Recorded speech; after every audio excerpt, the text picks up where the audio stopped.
ഇനി എനിക്ക് ശക്തിയില്ല, ഗുഡ് ബൈ റസ്ലിംഗ് എന്നെഴുതി വിനേഷ് ഫോർട്ട് ഗുസ്തി അവസാനിപ്പിച്ചു. ത്രിവർണ പതാക പുതച്ച് സ്വർണ്ണമണിഞ്ഞ് വിനേഷ് പാരീസിൽ തിളങ്ങി നിൽക്കുന്നത് സ്വപ്നം കണ്ട രാജ്യത്തിന് ഇരട്ടി സങ്കടം.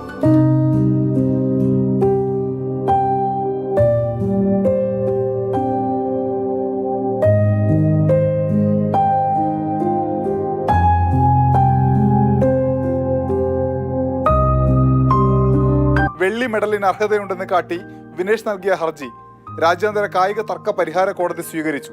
വിനേഷിന് ജേതാവിന് നൽകുന്ന സ്വീകരണം ഒരുക്കുമെന്ന് ഹരിയാന സർക്കാർ. വെള്ളി മെഡൽ ജേതാവിന് ലഭിക്കുന്ന എല്ലാ സൗകര്യങ്ങളും ബഹുമതികളും നൽകുമെന്നും മുഖ്യമന്ത്രി നയീബ് സൈനി. വിനേഷ് പരാജയപ്പെട്ടതല്ല, തോൽപ്പിച്ചതാണെന്ന് ബജ്രംഗ് പൂനിയയുടെ പ്രതികരണം. പാർലമെന്റിൽ ഇന്നും പ്രതിപക്ഷം വിനേഷ് വിഷയം ഉന്നയിച്ചു. ചർച്ച ആവശ്യപ്പെട്ടെങ്കിലും രാജ്യസഭാധ്യക്ഷൻ ജഗ്ദീപ് ധൻഖർ അനുമതി നൽകിയില്ല. അയോഗ്യതയ്ക്ക് പിന്നിൽ പ്രവർത്തിച്ചത് ആര് എന്ന് ഖാർഗെയുടെ ചോദ്യം. No, this Hogan. You want to discuss it? Yes. Discuss. And who is behind this? And how only 100 grams? Nothing else is going on record. പ്രതിപക്ഷത്തിന് വികൃതമായ മനസ്സെന്ന് സഭാധ്യക്ഷന്റെ വിമർശനം.